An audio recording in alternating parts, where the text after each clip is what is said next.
belakang munculnya Orde Baru, semangat yang menjiwai kelahiran Orde Baru pada awalnya adalah Tritura. Tritura sendiri merupakan gerakan yang dimotori oleh Angkatan 66 KAMI, Kesatuan Aksi Mahasiswa Indonesia. Tritura membawa 3 tuntunan untuk pemerintahan Indonesia masa itu, yakni perombakan kabinet Dwikora, penurunan harga yang melambung tinggi, dan pembubaran PKI. Yang pertama ada kehidupan politik. Pada masa Orde Baru, pemerintahan berhasil mewujudkan stabilitas politik dan menciptakan suasana aman bagi kehidupan masyarakat. Dalam kehidupan sosial berjalan dengan sangat baik dan dapat dilihat secara nyata hasilnya.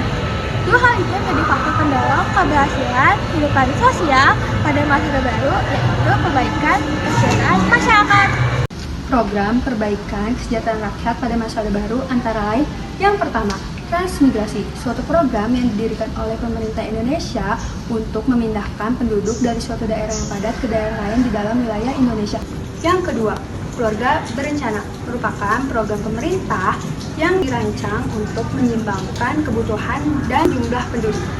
Yang ketiga, puskesmas dan posyandu adalah 2 fasilitas kesehatan yang didirikan pemerintah untuk dijadikan pelayanan kesehatan masyarakat. Yang kedua ada kehidupan ekonomi.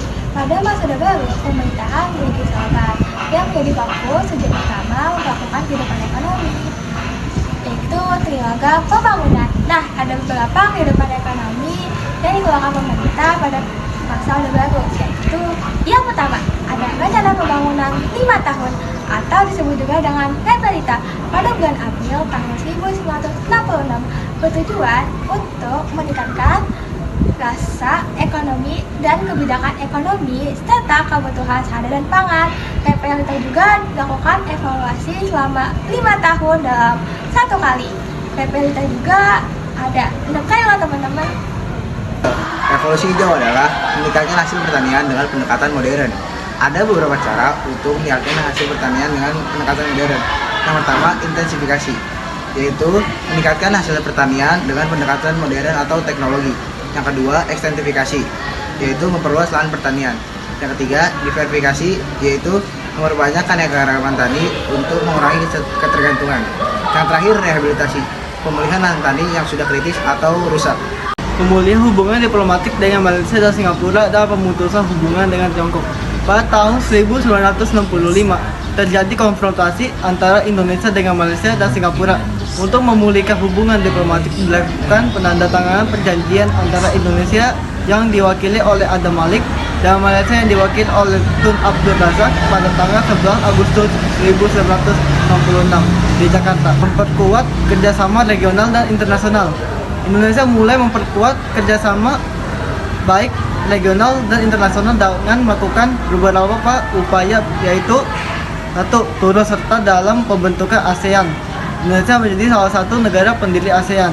2. Mengirimkan kontingen ganda dalam misi perdamaian dunia dan ikut serta dalam konferensi tingkat non-blok berperan penting dalam konferensi Desan atau OKI. Kebijakan politik dalam negeri. Yang pertama, pemilu 1971. Pemilu pertama pada masa Orde Baru diikuti oleh 9 partai. Namun Golkar mendapat dukungan penuh dari pemerintah dan memenangkan pemilu. Yang kedua, penyederhanaan partai politik. Pemerintah Orde Baru menggabungkan partai menjadi 3 golongan, PPP Golkar dan PDI untuk menciptakan stabilitas politik.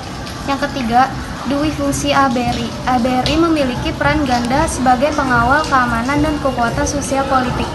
Nasution dan resmi lewat Undang-Undang 082/1982. Yang terakhir, pedoman penghayatan dan pengalaman Pancasila P4. Soeharto menafsirkan Pancasila secara khusus menjadikannya asas tunggal dan menerapkan P4 untuk mengajarkan Pancasila pada seluruh masyarakat.